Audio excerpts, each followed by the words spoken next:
All right, our next speaker is Ben Hansen. He's got a background in law enforcement, including working with the FBI. He also was a host of the SyFy channel's Fact or Fake, the Paranormal Files, where they looked at all kinds of different paranormal cases and investigated them, including UFOs. So Ben today is going to talk to us about UFO disclosure. So help me welcome Ben Hansen.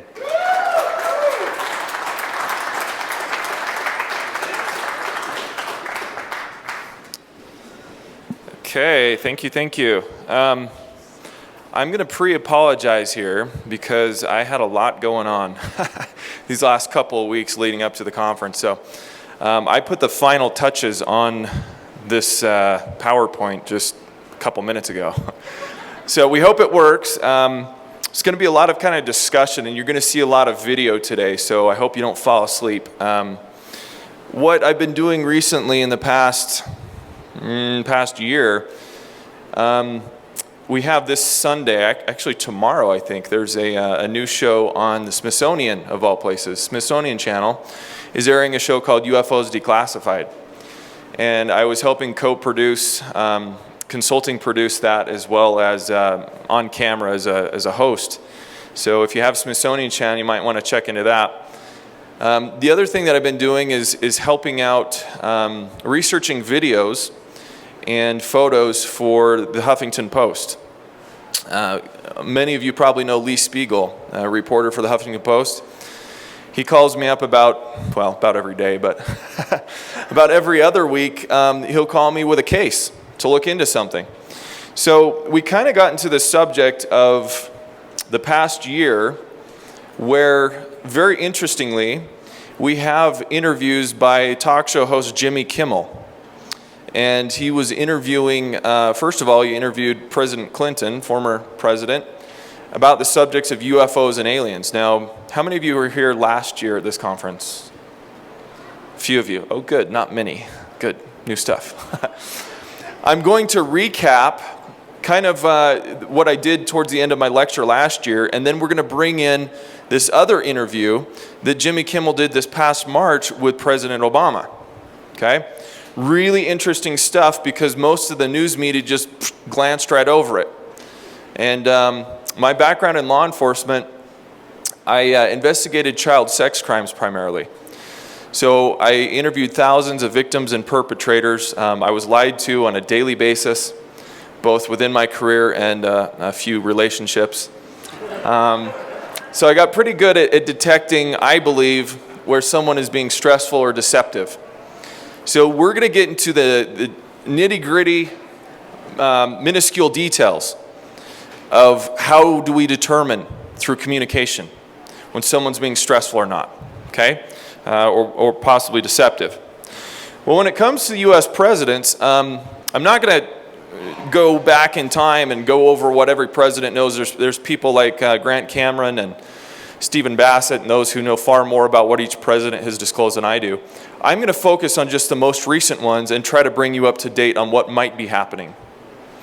Well, how do we know what the presidents know? We could look at official documents, okay? So there's a lot of debate about of course, the MJ-12 documents. Were they real or are they not? The time of Roswell, the memos that went back and forth. Can we verify these? We can look at official statements. Not many presidents have come out and made any statement whatsoever about that in an official document, coming from the White House or not. But we'll look at what's come out recently. We could look at unconfirmed stories and rumors. For example, you may have heard of the legend of President Eisenhower meeting with aliens at Holloman Air Force Base, right? The secret meeting, and James Fox can fill us in a lot on that, actually, what film may or may not exist. I believe it was that encounter. But the problem is, of course, they're rumors. So-and-so told me they worked with so-and-so, and this happened, and this happened. Then, we can also make inferences from casual comments and interviews. We can verify these things took place, but sometimes we get snippets of information, kind of a casual thing that happens like on a talk show, okay? So we're going to look at that today.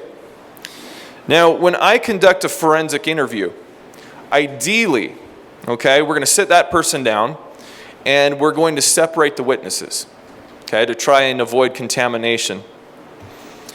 Then we have them give a narrative account. So they would say, it was a late night, I was driving down the road and I saw this light and it came down in front of me. And I let them talk freely, okay? I don't interrupt them, I don't do anything, because when they're talking openly like that, we get the most detail and we see where they want to go with the conversation. Then we ask follow-up questions. Okay, that's a who, what, when, where, how, why. So I'm taking notes and then I get to come back to them. Okay, well, tell me more details about this. How did you know that? Who told you that? We also usually have a second investigator. It was a lot of fun when we did the sex crimes interviews because we had hidden cameras in the room. We would hide them in bookcases and things. They looked like books, and just get the person talking. And I mean, they know that someone's taking notes, but not that someone's in the back room and they've got a closed circuit TV and we're watching your body language. Okay? We're looking at the things that aren't being said with your mouth, because we record those and we go back later and we review the whole thing and see if there's any points, any little parts of your story that you felt uncomfortable about. Okay, what is your body telling us? We look at how consistent the story is. All right, if somebody has no variation in detail, we're worried that they're rehearsing it. If they always told the same story and it almost sounds like a rote recitation of the very same thing, all right, we're worried about that. But we're also worried about significant variation in detail. Now, last year I talked about Travis Walton's case, and what I really loved before becoming a friend of Travis was that his story was right in the middle where we want it, right? He didn't all of a sudden come up, years later and said, oh, and I forgot to tell you this big piece of this big detail. Okay, a lot of hoaxers will do that and add things on to the story to sell more books and things like that. His story's always been the same. But if you listen to it every now and then, he will focus on little details that are a little more clear in one part or the other. That's normal. Okay?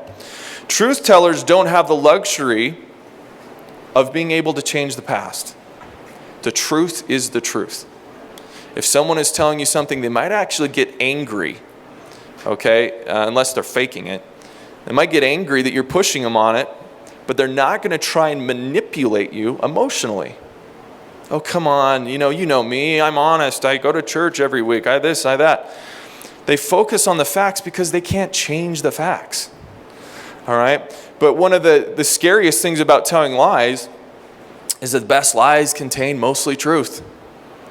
Okay, if you suspected that someone was being unfaithful to you in a relationship, and you say, well, where did you go last night? And they say, well, I went out with guys from work, and we went to go get something to eat, and then I went to the store, and then I came home, and I this and that. The whole thing could be true, except for the part where you went to visit someone else for a few minutes, right? Because it's a lot easier to tell the truth than most of the story. Now, communication, turns out, only 10% is actually what the words you're saying, the meaning of the words. Okay, about 20% is your tone. That's why I tell people, don't text. If you have an important conversation to share with somebody, don't email, don't break up with somebody over text or email, or talk about why you use the good towels at home, and I got in trouble for that. 70% of it is nonverbal. We need this face-to-face interaction, okay? So when we're looking for deception, we're going to speed through this a little bit. We're looking for these gestures. We're looking for eye contact, fidgeting, okay? Preening gestures. A lot of people will, when I'm interviewing them, if they're sitting here picking at their nails or adjusting their tie or picking lint, okay? And you're questioning them about some very serious crimes, all right? That's not normal. They're trying to look overly relaxed. And they're kind of like, yeah, gosh, what time is it? It's just boring me. All right? We're also looking, like I said, for appeals to your emotions instead of the facts, and indirect responses to questions. Okay? If you ask somebody, where were you last night? Oh, last night, the day before, where am I always, Okay? Details lacking. Or you'll hear them tell a story, but not in the first person. They'll tell it kind of like in a passive voice or third person, like, there was dinner, and then there was a movie. Okay, well, why not? I went to dinner. I went to a movie. It's a psychological kind of dissociation from the event. And you can actually see this in what we call content statement analysis. So when people are writing things, they'll write things such as the pronoun I sometimes is smaller, and they might use less pressure with a pen or the pencil. Okay, strange things like that. They might start, writing in one style with a slant and then change the slant when it comes to the lie or the deception. We're not going to go into all this here. It's very interesting, but I want to get to the point that's pertinent to what we're talking about. Let's, when we're interviewing people, we ask them questions they wouldn't think to rehearse. Okay? So I might have someone tell me a story frontwards, and then, okay, well, tell me the story in reverse. Okay? Things that they don't focus on often, the subjects. We're really worried if you corner somebody and you ask them and you say, hey, so what if you went to the movies, what movie did you see? What movie did I see? You're asking me what movie I saw? Yes. Okay, these could be stall tactics. When someone asks, they repeat your question back, it's like, whoa, deer in the headlights, I gotta say something. I can't just sit here, okay? So we're gonna see some of that here in a minute. We look for direct answers, and we look for markers or tags. These are little tidbits of information that someone just kind of leaves dangling out there. Sometimes it's like they want you to explore that more, and other times they did it inadvertently. Okay, and so we go back, that was a little odd thing to say, tell me more about this. Okay? And we look for a chronology that's kind of messed up. Okay, you ask someone to tell you what happened during the night, and they tell you the sequence out of order. Or they go rambling, and then they stop. And they come back and start saying something completely different. We're going to see that in a minute. And really quickly, I want to discuss something called eye accessing cues. Now, for those of you who see my other lectures, we talk about this a lot. This comes from neuro-linguistic programming. It's kind of a diversion, branching of psychology, but it's quite accurate. This is if you're looking at a right-handed person, okay? You were to test this out with somebody, and you ask them, for example, to tell me about the UFO you saw last night, okay? If they're thinking visually of things that actually happened, okay, they're recording an actual event, they're typically, a right-handed person is going to go look up and to their left, which is going to be your right. We don't know why this happens. It's the way the brain's connected, okay? If they're constructing a visual event, it's usually up and to their right. For auditory and for listening, you say, well, what did it sound like? Well, I mean, it was deep rumbling, and then it had some kind of screeching sounds. They're going to look to their left if it actually happened, okay? So when we get to this part in these interviews, you're going to see why this comes into play here. And we're also going to look at one type of technology that really helps us. Now, we know about the polygraph. Travis talked about that. They're awful. Don't ever take one if you don't have to. Completely stressful just doing it. But we also use voice stress analysis and what we call layered voice analysis. Okay? It's taking the tone of the voice and finding qualities within the voice that can indicate certain things. They can also look at your pupils to see if they dilate or not, and to what degree. Okay, when someone is lying, there's an indicator there sometimes. And they can track how many times you blink.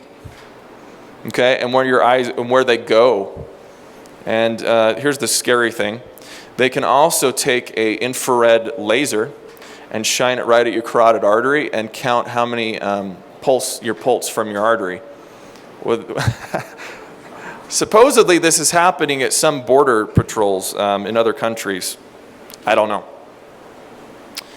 Okay, so let's jump right into this.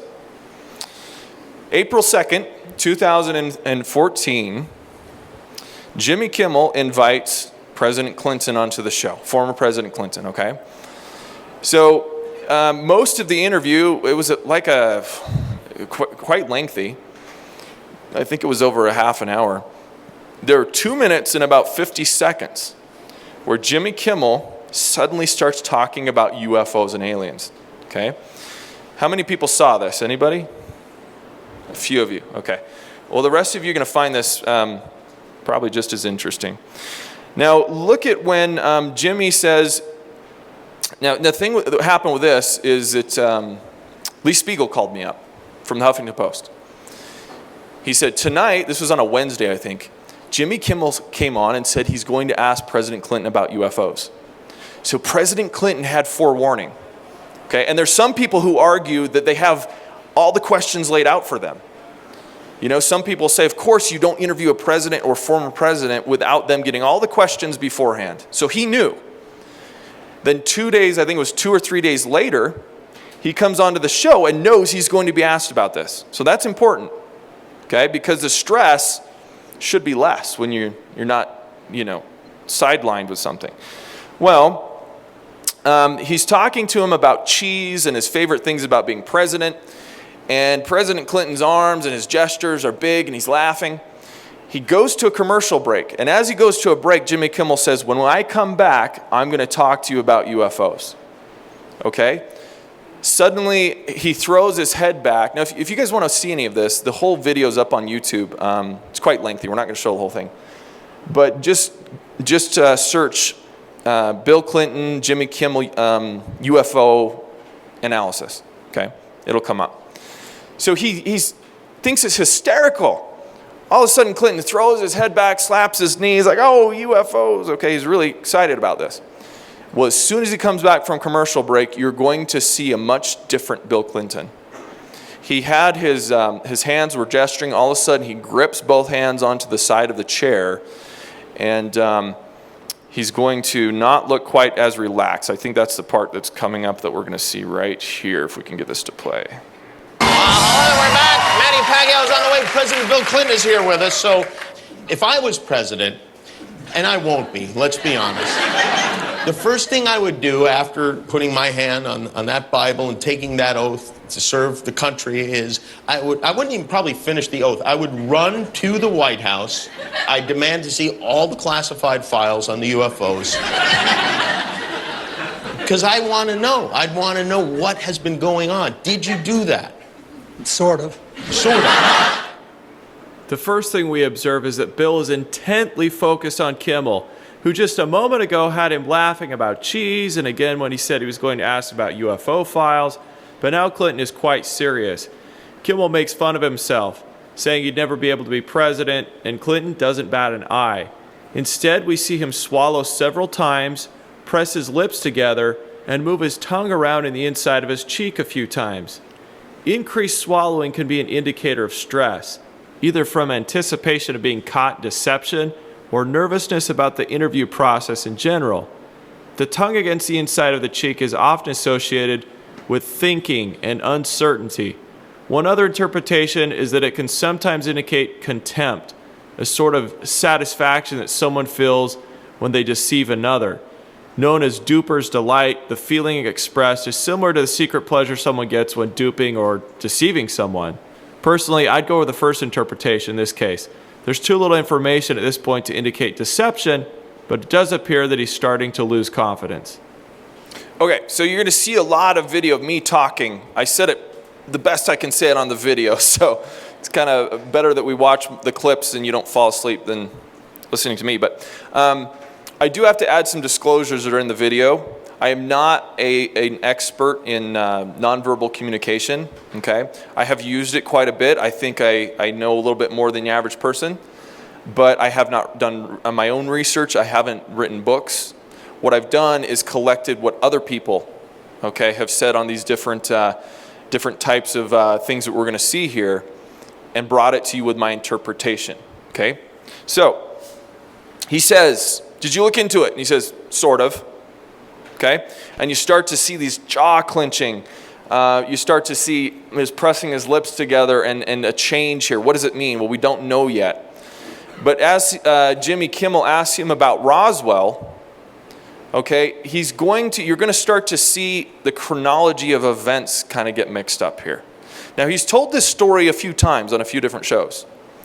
But in this telling, things don't seem so clear. Now, is he just getting kind of senile?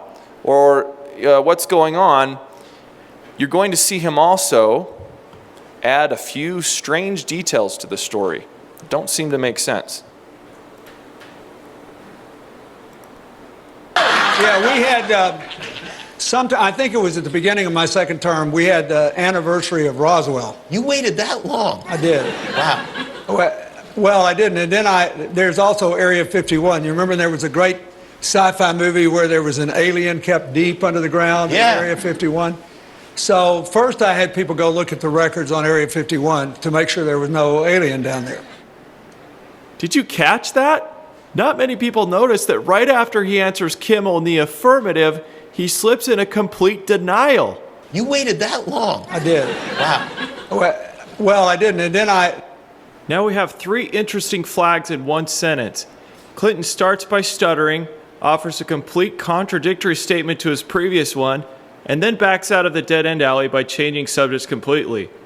Why would he offer denial and slip it in so quickly without qualifying the statement?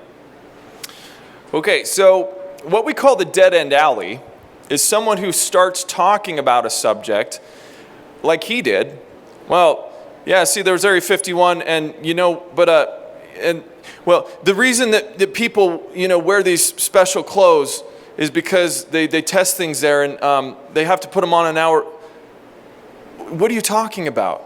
Okay, he changed the subject a few times, and he started out with that contradiction as if he's searching.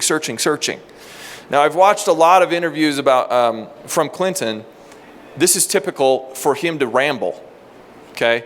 When he feels stressed, he will start talking about one thing, and just to fill the silence. He's not comfortable with silence. Oh, thank you, silence. He's not comfortable with it. So he'll keep looking for something, and he gets in trouble. We all know about the Lewinsky thing.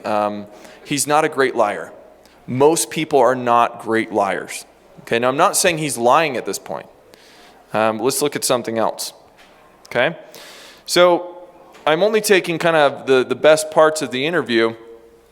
After he goes off and talks about this, he kind of got thrown off his game.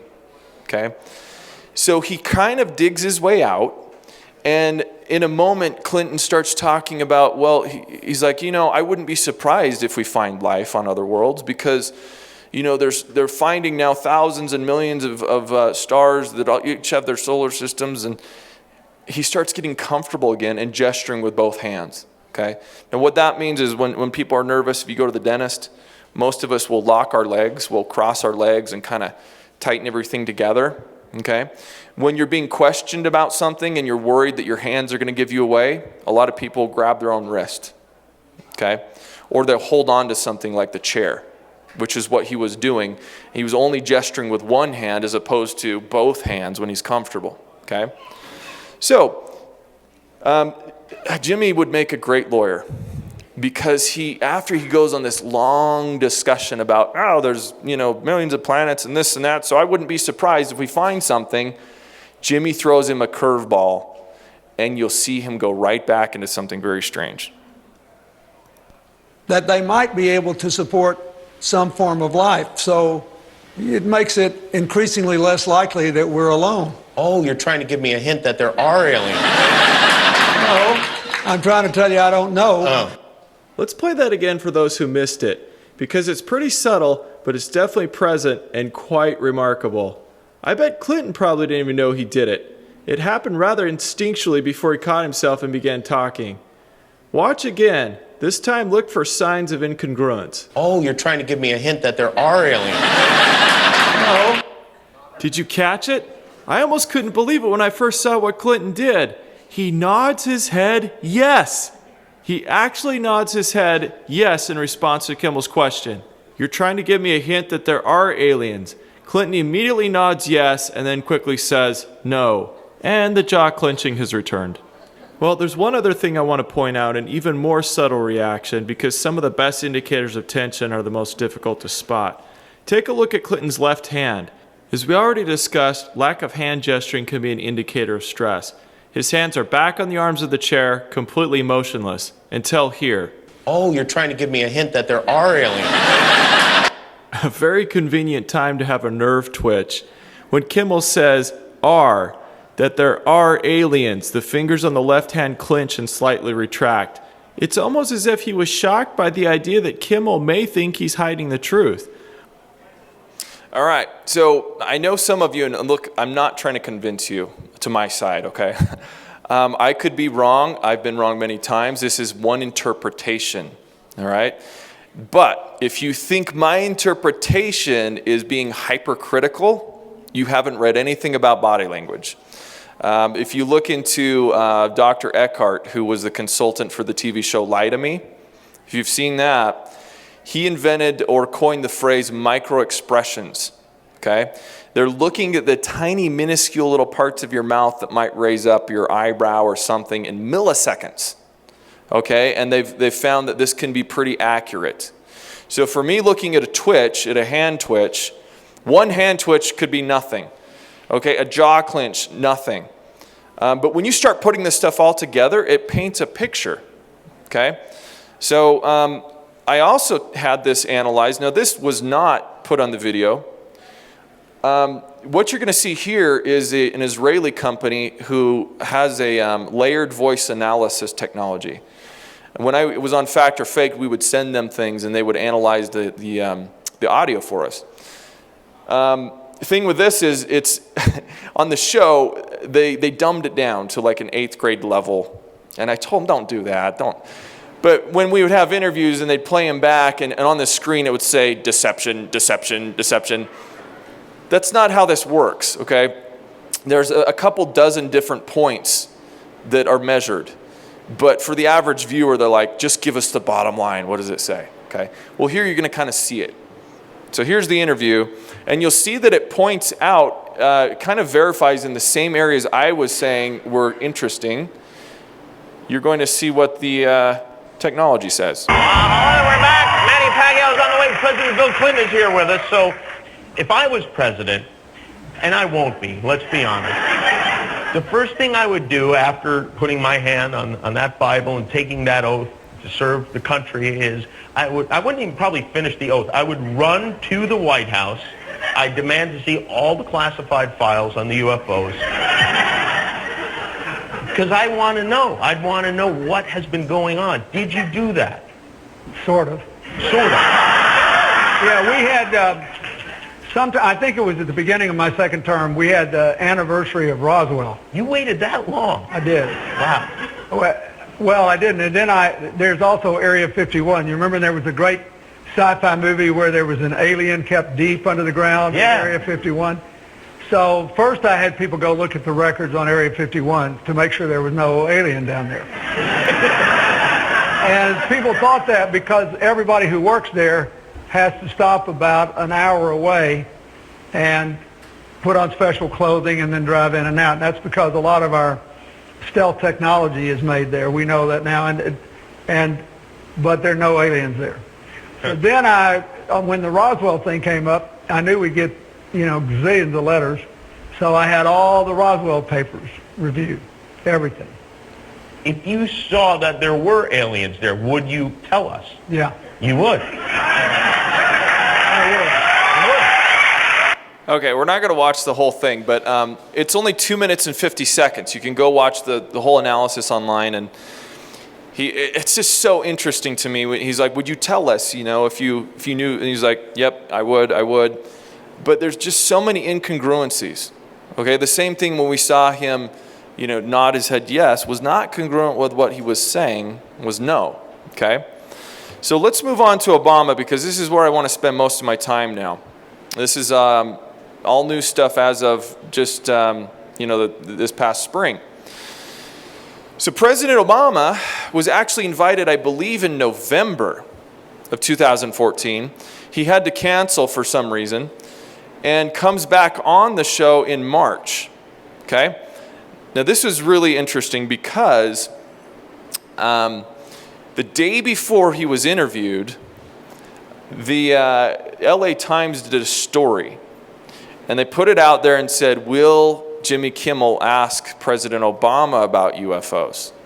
Okay, so don't know, actually we've got to go to the actual video to do that, so bear with me here because we're just working this out. We're going to pull up the video, and I have to actually find all the time codes on this because I didn't have time to do it, so let's fast forward it to here. Okay, so this explains what happened with that LA Times Conducting thousands article. of forensic interviews, and I'm summarizing the theories of researchers and the real experts. All right, so first I'd like to thank Jimmy Kimmel for bringing up the UFO alien topic to both Clinton and Obama. It seems apparent that he has a personal interest in the subject, and his interviews have been very enlightening. Now, on the day of the Obama interview, the Los Angeles Times actually ran a story about Kimmel and whether he would ask Obama about aliens like he did Bill Clinton. The story provides readers a link to my video analysis on the former president. It's likely that Kimmel's production team picked up on the story and watched the Clinton analysis because Jimmy actually makes reference to my video during his interview with Obama. Now, you know, there are a lot of people that are going to examine your facial expressions here, every twitch, everything, and say, and of course, so did you look? Did you see? Did you? Yes, Jimmy, you're right.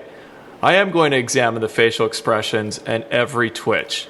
Would you expect anything less? So let's get started. Okay, so this blew me away.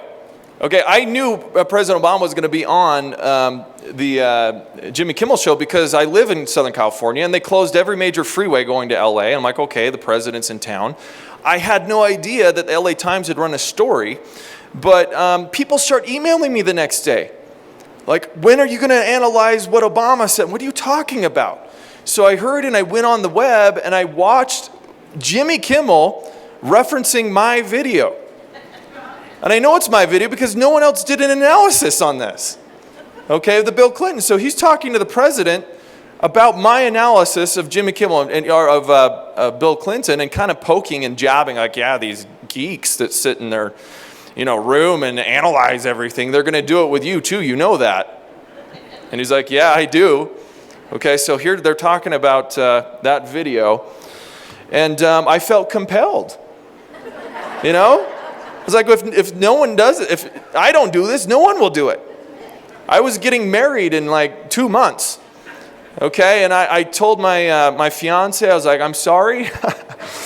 I'm going to be gone for the next 2 weeks. It took me about 2 weeks. I turned a 50-second interview where I thought I would find nothing. How can you get anything out of 50 seconds? Turned it into 40 minutes, okay? You're like, oh, 40 minutes. Yeah, it's long, but I found some very interesting things. So let's see if we can advance this here.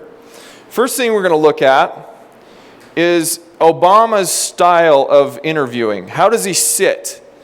What does he do when he's in interviewing, okay? So we have to get a baseline reading first before we can make any inferences. Line reading from the extra content. Let's start from the beginning of the UFO segment.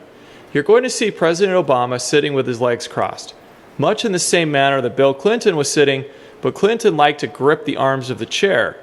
Obama places his hands in his lap.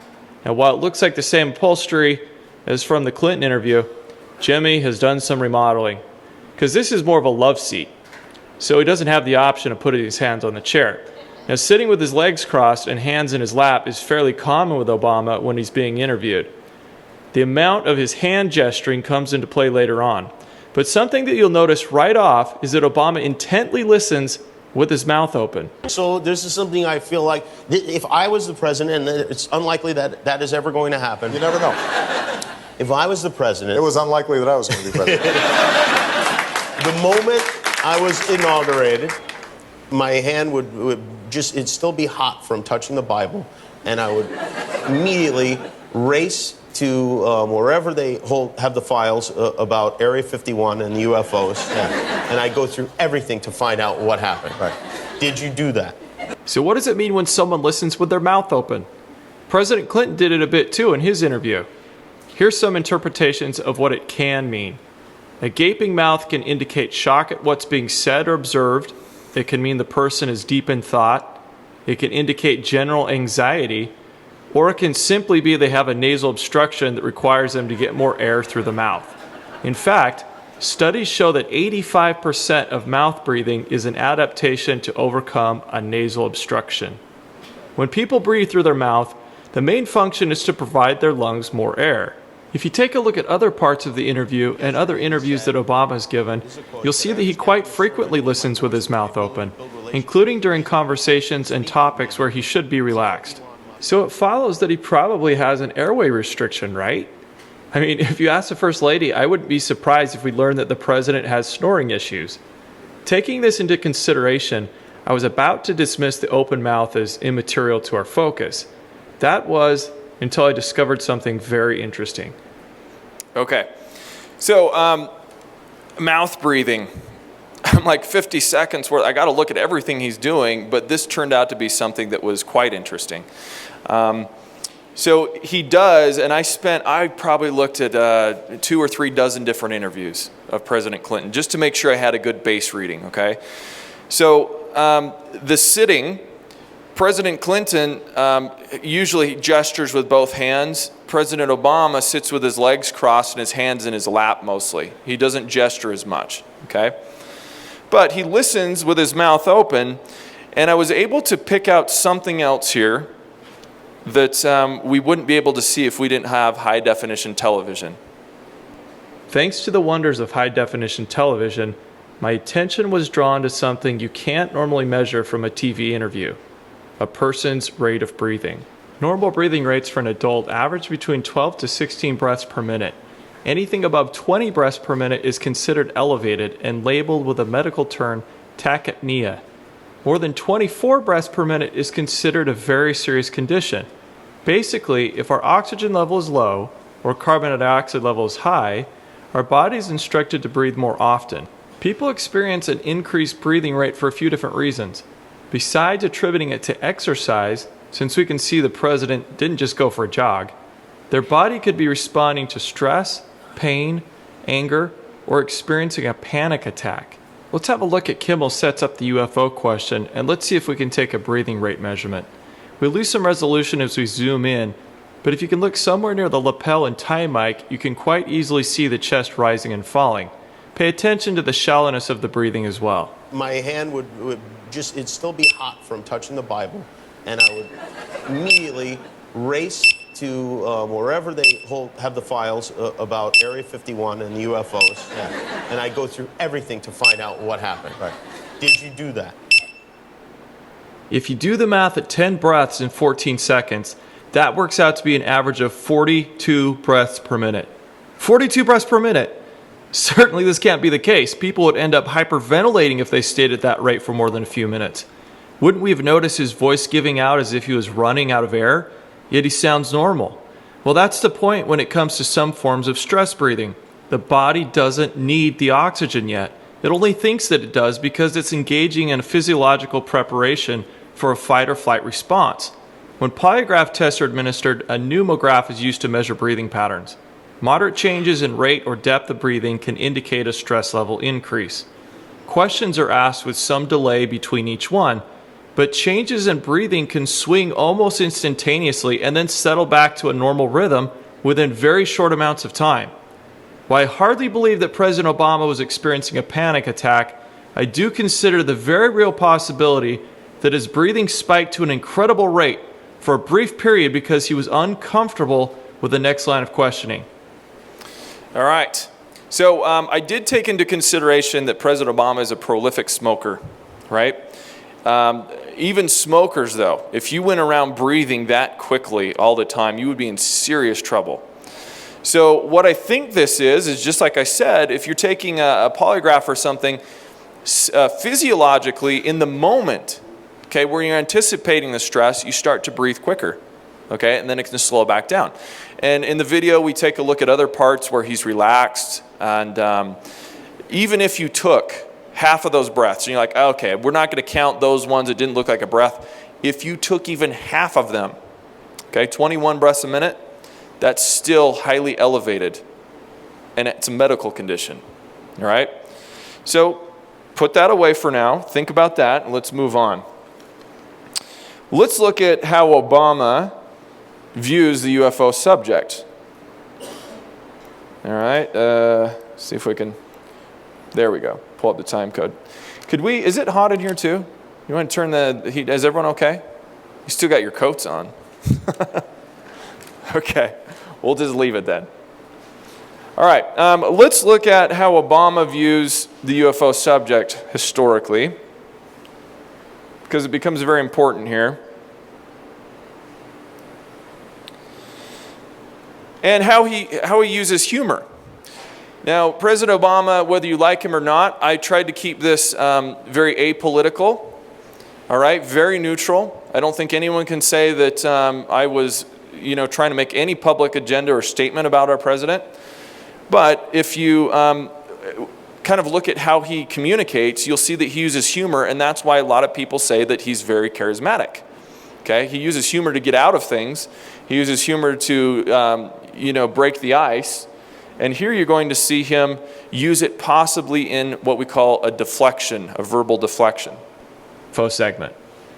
If I was the president, and it's unlikely that that is ever going to happen. You never know. If I was the president... It was unlikely that I was going to be president. Instantly after Jimmy pitches the first question, Obama fires back with a joke. It was actually quite funny. I mean, to his credit, many people view our president as a very likable guy. His sense of humor is a key component to his personality. Obama is known for using humor to alleviate stressful situations. Sometimes his jokes work, and other times they suffer from very poor timing.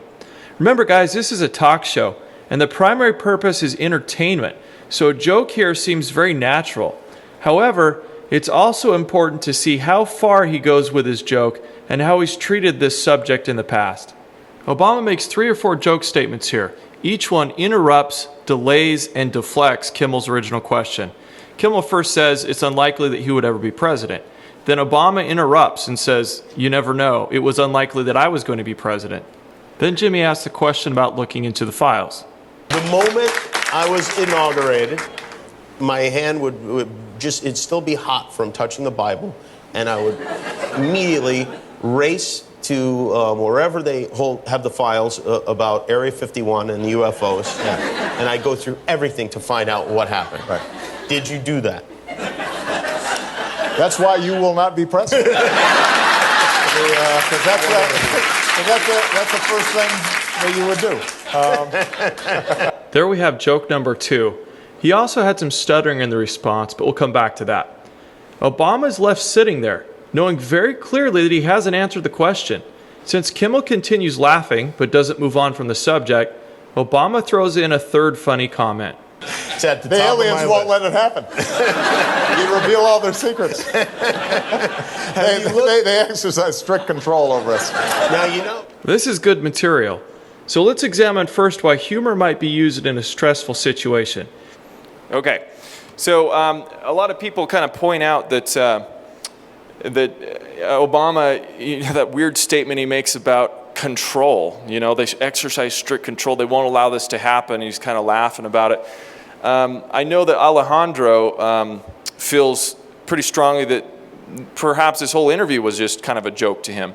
I agree that this part he's joking, but why he's joking is important. And then what happens in what I call the transition from comedic Obama, okay, to guarded Obama. And we're going to see a very dramatic shift, okay, take place here in a little bit. So let's look at, there is a kind of a third joke he slips in here. Instead of going through the whole explanations, what generally people will do, picture this. Okay, I know I use the example of someone being unfaithful on their spouse, but let's say you corner your spouse and you say, where were you last night? Are you seeing your secretary, Susan? Did you go out with her? And the husband says, yeah, actually I did. You know, it was Tuesday, and Tuesday's when you go shopping, and I know that when you go shopping, you're not going to be at home, and with all that money you're saving from the coupons, I took that money and I bought a timeshare cabin. And so we know that you're gone on Tuesdays. That's where I go to see her every couple of hours, and that's why I was late. Okay? It sounds like just a really funny comedic story, but how does that make the wife feel? Stupid, right? Sometimes jokes are used in exaggeration to be like, I'm sorry I even asked. I had my doubts and now I'm even sorry because obviously he's making fun of it. But did he answer the question really? Okay? So humor can be used to deflect. It can be used to buy time. Whereas Clinton likes to ramble and go into different sentences that go nowhere, Obama kind of is more, relaxed. He sits back and he makes a joke kind of while the wheels are kind of turning like, okay, let's see where this goes. All right? Well, if you were to go back when he was campaigning, if you saw this debate, you might remember a question that he was asked. Dennis Kucinich was asked the question first. Debate held in 2007 in Pennsylvania. Moderator Tim Russert had just finished grilling and mocking Representative Dennis Kucinich about a UFO sighting he reported. Then he turned to then-candidate Senator Obama and asked him the following. The 3 astronauts of Apollo 11 who went to the moon back in 1969 all said that they believe there is life beyond Earth. Do you agree? I don't know, and I don't presume to know. What I know is there is life here on Earth, and that we're not attending to life here on Earth. We're not taking care of kids who are alive and unfortunately are not getting health care. We're not taking care of senior citizens who are alive and are seeing their heating prices go up. So as president, those are the people I will be attending to first. There may be some other folks on their way. Notice how quickly he dismisses the subject and diminishes the importance of such a universally important question. Like a good politician, he turned the attention back to his campaign platform and avoided the negative stigma attached to those in the public eye who share too much about their beliefs in extraterrestrial life. He, in fact, motioned over to Kucinich as if to say, I'll leave the crazy subject of UFOs to this guy. Okay, so you would expect that from a politician, and he hasn't been president yet, so I'm not saying he knew anything here. It's kind of a funny subject, like most people treat it, okay? But now that he was president, we have another example here that Lee Spiegel provided me. Okay, so this one took place a couple years back. In regards to the UFO subject. Early example of when Obama maybe goofed, thinking that he could say things and not really mean them and people would laugh it off, was a couple of years ago in 2012. He made a trip to Roswell, of all places, the legendary home of the fabled 1947 UFO crash. And apparently there were microphones set up on the airfield where he came in on a helicopter, and a crowd of people had gathered to see him. And for all the world to see, he got in front of the microphone and he said, well, we arrived here by helicopter, we got to Roswell, and the first thing I said to the people was, I come in peace. So when he said that, everybody kind of knew what he was talking about. He was being a little tongue-in-cheek, and you could hear laughter in the people who had gathered around. It was a wonderful trip over here. We took the helicopter. We had landed in Roswell. I announced to people when I landed that I had come in peace.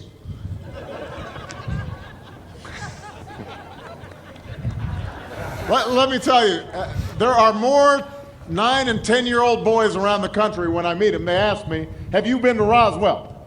And is it true what they say? And I tell them, if I told you, I'd have to kill you. So, and their eyes get all big, so we're going to keep our secrets here. And you might expect that the crowd would have given like an uproarious laughter, but they didn't. Maybe one or two people tried to chuckle, but he was all smiles, as if to say, wasn't that a funny, clever thing that I tried to just say to you? But nobody really thought it was funny. How could a president of the United States make a joke like that using 9 or 10-year-olds as his target and actually saying, I will have to kill you if I tell you? Are you kidding, Mr. President? And I tell him, if I told you, I'd have to kill you. My sentiments are the same as Lee when it comes to Obama's joke. Telling 9 and 10-year-old boys that you'd have to kill them if you told them UFO secrets, it's a bit much. We do have to consider that maybe his speechwriter wrote the joke, but available information indicates that it's certainly possible that Obama views the UFO subject with a degree of contempt. It's obvious that he's not comfortable with it. Why? We don't know. Okay, so we've established that, all right? Everything indicates that he would always kind of treat it like a joke, even when he's on Jimmy Kimmel, until the last portion, okay? And this is where I want you to pay attention to what this demeanor shift, the change in the nonverbal communication, I think really is indicating here. All right, so let's see if we can find this. All of the incidents I could find where he speaks about it were dismissive in nature or laced with derision, until now. Now, there are a lot of people that are going to examine your facial expressions here, every twitch, everything, and say, and of course, so did you look? Did you see? Did you explore? I can't reveal anything. Oh, really? Guys, this is huge. It's really quite extraordinary what just happened here. Bear with me and let's break this down. First, let's start with what the body is saying, and then we'll get into the actual words. We're coming right after 3 or so joke statements by Obama, and he still hasn't answered Kimmel's question. Jimmy would make a good lawyer. Without being swayed by the distraction and humor, Jimmy redirects the question to the president, more or less reminds him that it's important to tell the truth, kind of like an attorney would remind someone who's on the stand. Then he asks him, so, did you look? Did you see? Did you explore? Almost immediately, you're going to see Obama do a series of things that paint a very interesting picture. In totality, they create a demeanor shift as great, if not greater, than what we saw in segments of Bill Clinton's interview. I want you to notice the stark contrast of what I call guarded Obama to what we just saw seconds earlier from comedian Obama. The first thing that happens is a smile, or what I'll call the genuine smile. Okay, we'll fast forward here.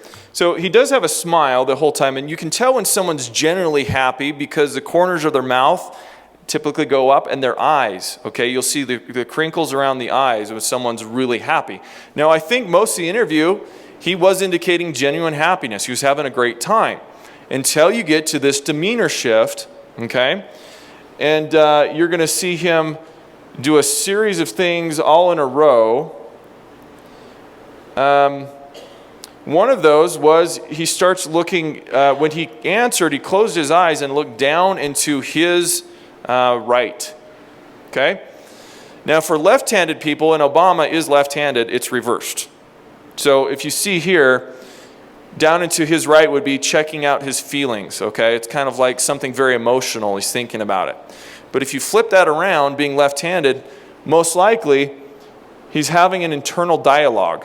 We all have that voice in our head that tells us how to say things precisely. Some of us might be schizophrenic and hear voices anyway, but that internal dialogue, what it tells me is he's trying to find precise words to answer this. And if you look at all the other interviews he's done, about 50% of the time he's not even looking at the interviewer. He's looking down into his right. That's typical for him to think precisely instead of ramble like Obama does. Clinton does. But what happens when we put all of these things together?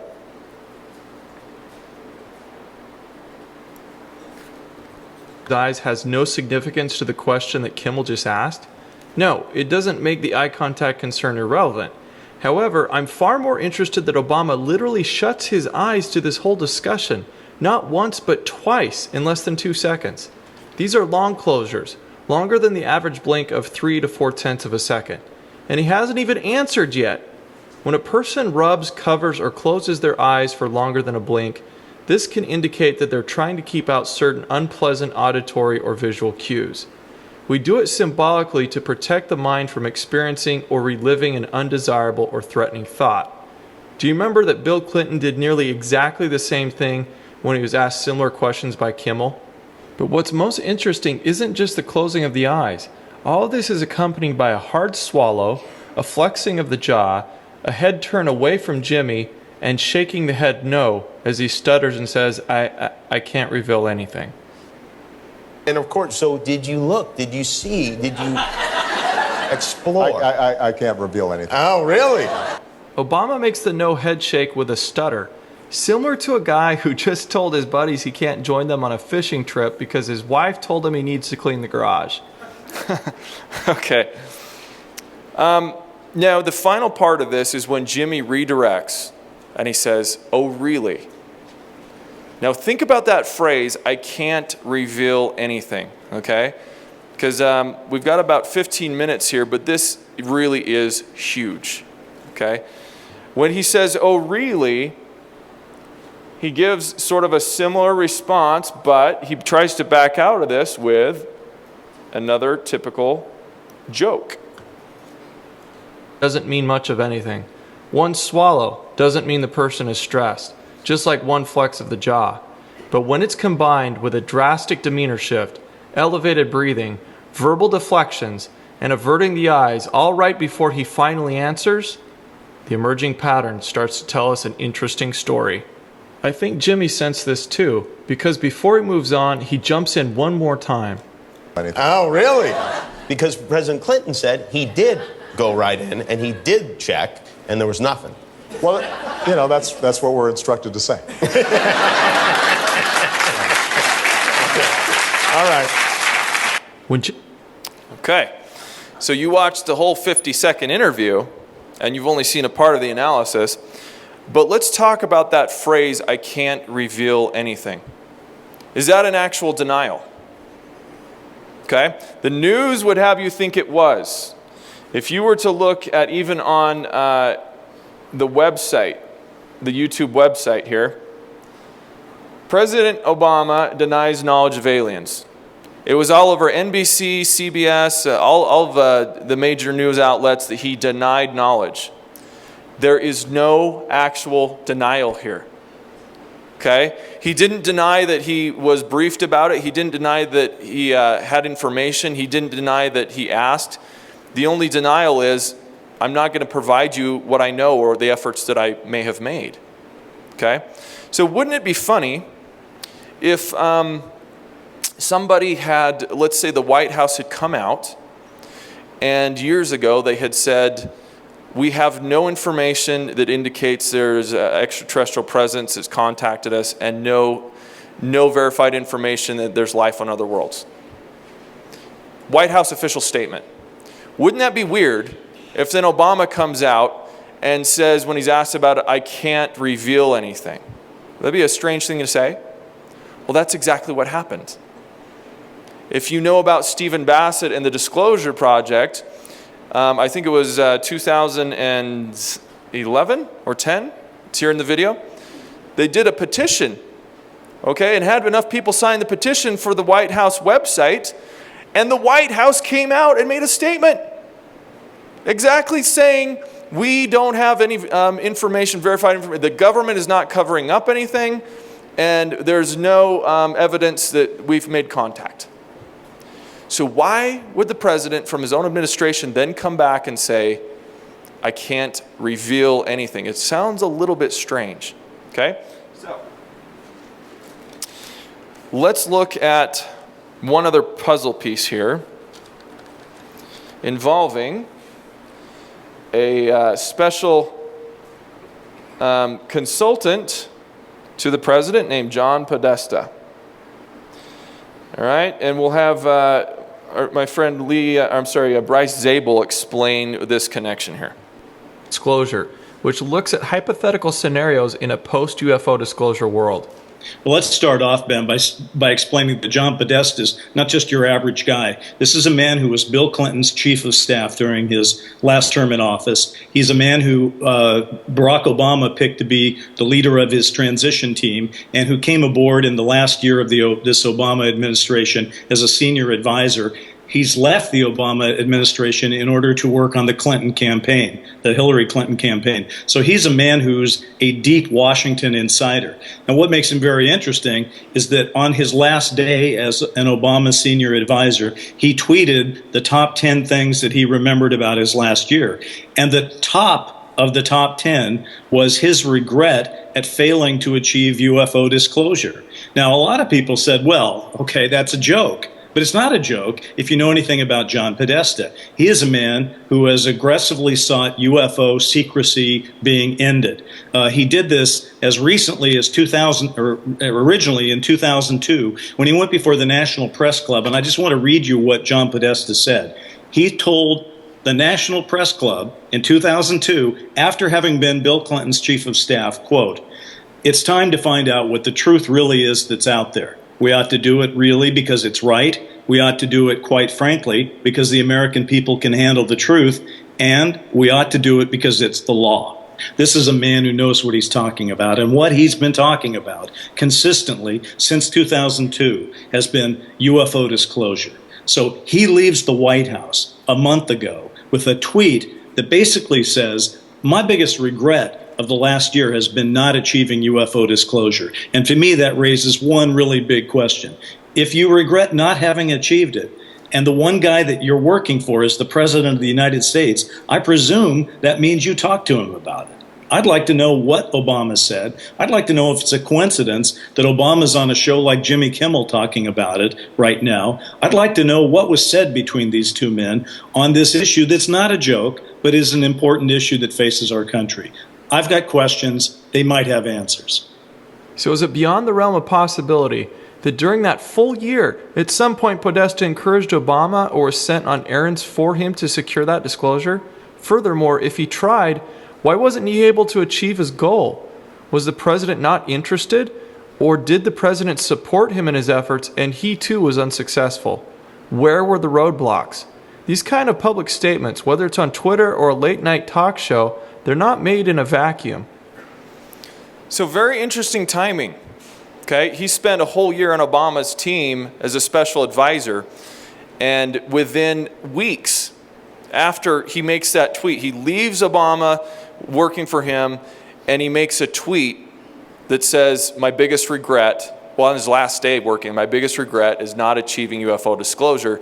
Weeks after that, we see President Obama on Jimmy Kimmel's show, talking about disclosure and how he can't reveal anything.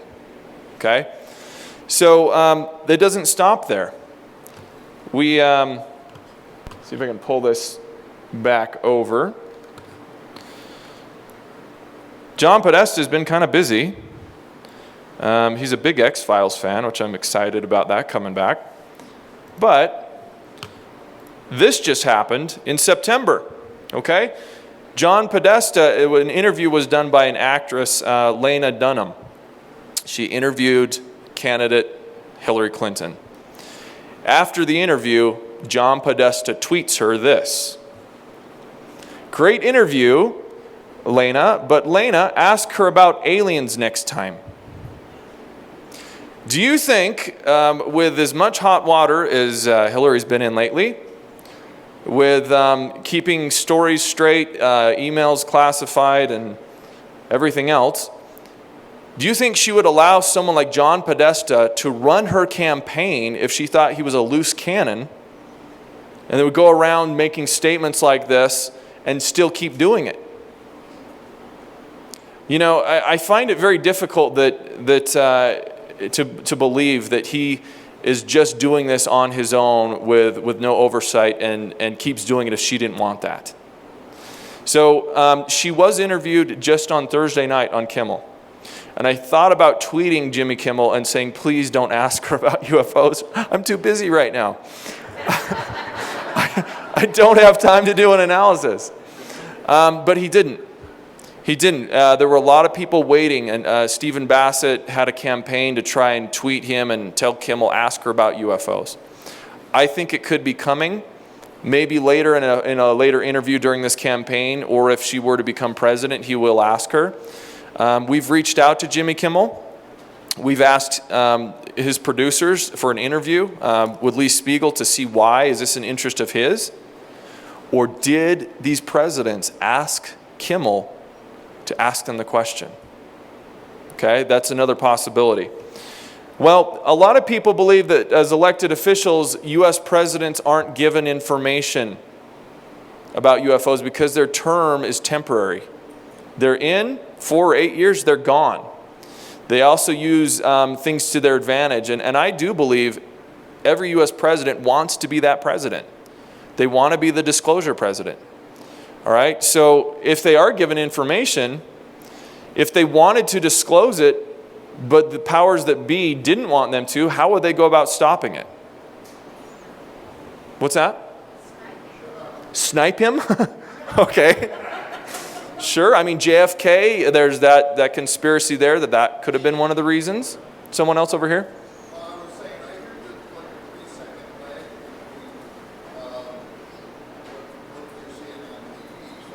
A 3-second delay?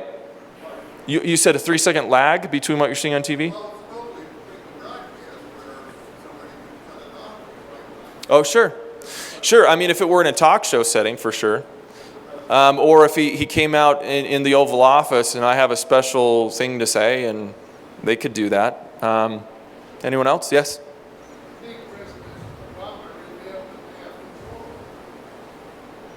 That he revealed the day after what?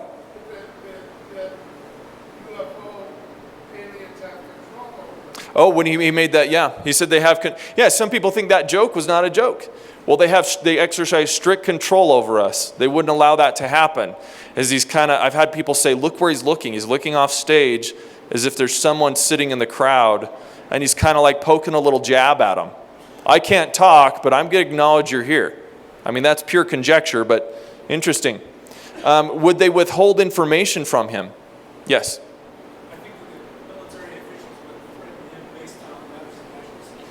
They might threaten him. That's coming up. Would they threaten his family or his career? Would they smear his career or everything? And is that some of the nervousness we might be seeing with both Clinton and Obama? Okay? Would they disclose just enough to make it understood not to ask more?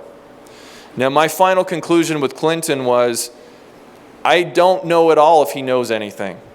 But when he started rambling about Area 51 and special clothes and all that, what that tells me is somebody probably briefed him enough information that he got it kind of jumbled in his head, and he started talking about classified stuff about Area 51, and he got kind of confused and scared, like, I can't remember what part I was supposed to say or not.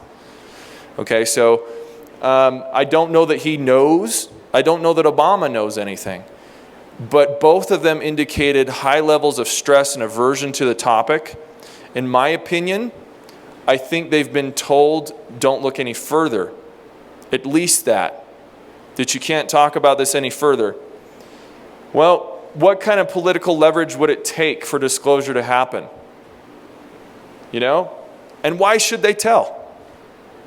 I mean this in a real sense. We're all sitting here, and I say this at UFO Congress when I speak there. I love that you guys are here. I love that you've taken time, off work or anything else to come up here in this remote part and to be here part of Travis's story. This is awesome because I regard Travis and his event to be the most well-documented abduction case in history. We're here. But where is everybody else? Why, when we go to these conferences and these subjects come up, why is it still treated as a novelty? We should be filling stadiums filled with people wanting this information.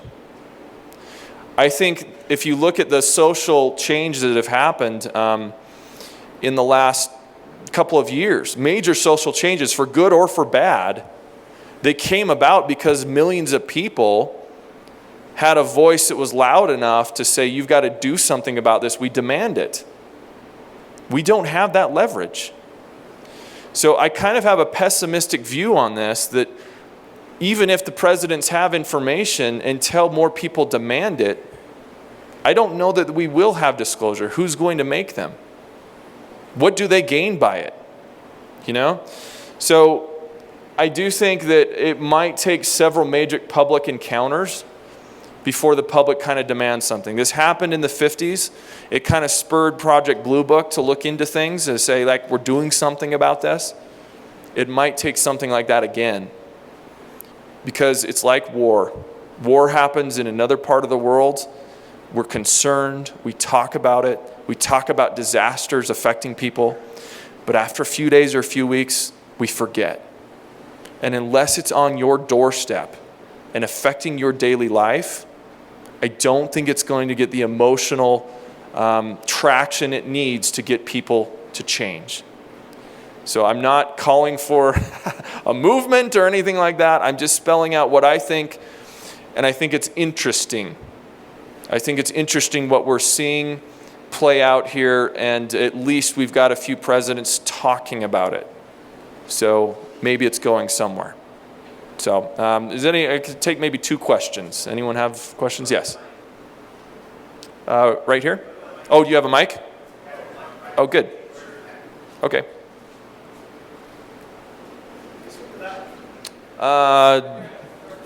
Where is it? As far as the Clintons and Podesta, what's your feelings about the Rockefeller Initiative and all of that kind of stuff, and how that plays into what you're talking about?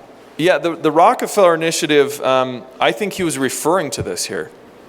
Now, the Rockefeller Initiative is where President Clinton and Hillary, interested in the subject, they tasked a few people to go out and look into Area 51. So when he's talking about, yeah, I had some people look at the records and the files, and he said, we reviewed all the files. Well, that's interesting, number one, because all the documents, we reviewed all the documents were destroyed. There was a fire in Roswell. There's no documents for Roswell. So I want to know what documents he's talking about. Okay, he had them reviewed. But we've looked at Hillary Clinton and the book that she's holding, and they've figured out what book that is. There's no question that they're interested in the subject. Probably more than any other recent presidency, Bill Clinton really tried. But what you're seeing in the interview, I think might be the same thing with Carter, where he made promises, and you get there and you're president, and he's sort of like frustrated. What we might be seeing is, I'm kind of ticked. And even Clinton has said, it's not the first time a president's been lied to. So maybe there is something more there. So that could be some of the stress we're seeing. One more question. That's it? Okay, thank you.